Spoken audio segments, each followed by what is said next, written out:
Hello guys, mga kabadas, mga kabungot, mga kabugo, mga kabugok. So ngayon, mag-ano tayo,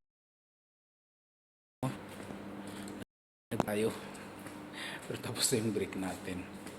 Mag-ano lang muna tayo ha. Video muna tayo, pakita natin yung gupit natin, no?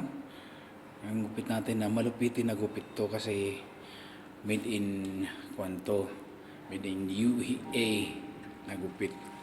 So, sakay muna tayo sa elevator tapos punta na tayo sa work natin, sa workplace natin. Kasi 15 minutes lang yung break time natin. Katapos ng 15 minutes, balik na tayo. Hindi naman talaga totally after 15 minutes lang kasi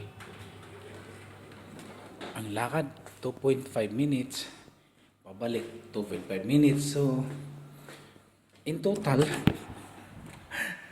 minutes ang lakad mo pabalik, 5 minutes ang lakad mo pa punta. So anong natira? 10 minutes na lang. Tapos iihi ka pa. Mababawasan pa yung mag-iihi ka. Yun. Yun lang po. Salamat.